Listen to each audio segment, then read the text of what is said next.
Assalamualaikum warahmatullahi wabarakatuh. Izin memperkenalkan diri, nama saya Michael Olomo Simanjuntak dengan NPM 2512011303 dari Fakultas Hukum Universitas Lampung.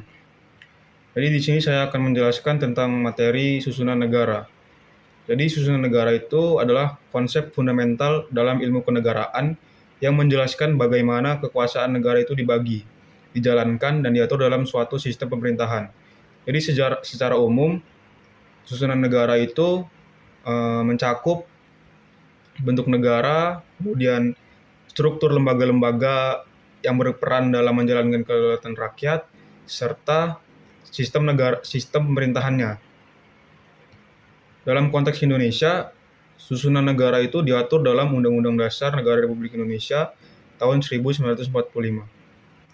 Di sini saya akan mereview jurnal, yaitu yang pertama dari jurnal yang berjudul Konsep Negara dan Kekuasaan dalam Pandangan Politik Ibnu Khaldun. Jadi, menurut Ibnu Khaldun, negara terbentuk karena kebutuhan sosial manusia untuk hidup bermasyarakat dan menjaga ketertiban. Kekuasaan negara harus dijalankan dengan prinsip keadilan, moralitas, dan tanggung jawab terhadap rakyat. Negara yang kuat itu tidak hanya bergantung pada kekuasaan politik, tetapi juga pada solidaritas sosial antar warganya. Jadi pemikiran ini memberikan dasar filosofis bahwa susunan negara harus menyeimbangkan kekuasaan dan moralitas, bukan hanya sekedar struktur politik yang formal. Kemudian yang kedua, itu dari jurnal Bentuk Negara dan Sistem Pemerintahan. Jadi bentuk negara terbagi menjadi negara kekuasaan, kemudian negara federasi, dan negara konfederasi. Jadi dari masing-masing bentuk negara ini memiliki karakteristik yang berbeda dalam pembagian kekuasaan antara pemerintah pusat dan pemerintah daerah. Indonesia secara tegas menganut bentuk negara kesatuan, namun dengan prinsip desentralisasi atau otonomi daerah. Bentuk negara kesatuan dianggap paling sesuai dengan kondisi politik, sosial, dan keberagaman yang ada di Indonesia. Namun,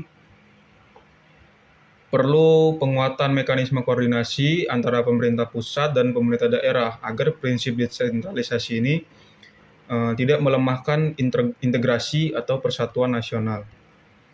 Kemudian yang ketiga yaitu dari jurnal Perbandingan Sistem Pemerintahan Konstitusi dan Sistem Kepegawaian Negara Indonesia dan Jepang. Jadi dari menurut jurnal ini, Indonesia menganut sistem pemerintahan presidensial yang dipimpin oleh presiden, sedangkan Jepang menggunakan sistem parlementer dengan kekuasaan eksekutif yang lebih bertanggung jawab kepada parlemen. Jadi struktur konstitusional Jepang ini lebih menegaskan stabilitas politik dan koordinasi antar lembaga, sementara itu di Indonesia menekankan pemisahan kekuasaan yang tegas dari lembaga-lembaga negaranya. Dalam sistem kepegawaian, Jepang memiliki birokrasi yang profesional dan meritokratis, sedangkan Indonesia masih menghadapi tantangan pada efisiensi dan profesionalisme aparatur negara dalam menjalankan sistem negaranya. Jadi, perbandingan ini menunjukkan pentingnya konsistensi antar bentuk negara, kemudian pemerintahan dan praktik birokrasi dalam menjalankan pemerintahan yang efektif. Kemudian dari jurnal yang keempat yaitu yang berjudul Lembaga-lembaga Negara Sederajat dalam Struktur Kelembagaan Negara berdasarkan Undang-Undang Dasar 1945. Jadi setelah amandemen Undang-Undang 1945, tidak ada lembaga tertinggi negara. Semua lembaga utama itu memiliki kedaulatan sederajat dalam sistem ketatanegaraan di Indonesia. Itu dari MPR, kemudian DPR, DPD, Presiden, MA, MK, BPK, dan KY itu memiliki kedudukan yang sederajat. Jadi dalam prinsip checks and balance menjadi dasar hubungan antar lembaga agar tidak ada konsentrasi kekuasaan pada suatu pihak. Struktur kelembagaan ini itu memperkuat prinsip demokrasi konstitusional dan menjamin pembagian kekuasaan yang proporsional antar legislatif, eksekutif, dan yudikatif. Jadi, kesederajatan lembaga negara mempertegas bahwa kedaulatan rakyat dijalankan secara bersama melalui lembaga-lembaga tersebut.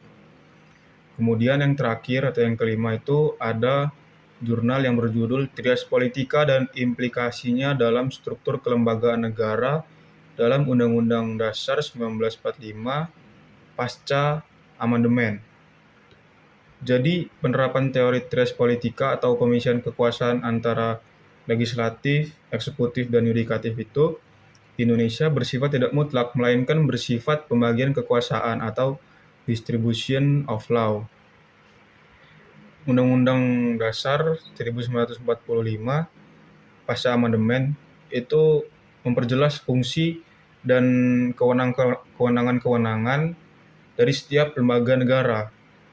Dan keseimbangan kekuasaan ini bertujuan untuk mencegah penyalahgunaan wewenang dan memperkuat prinsip rule of law.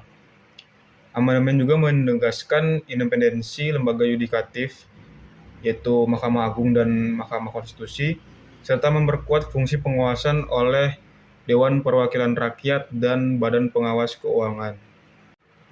Demikian penjelasan saya tentang materi susunan negara. Saya ucapkan terima kasih.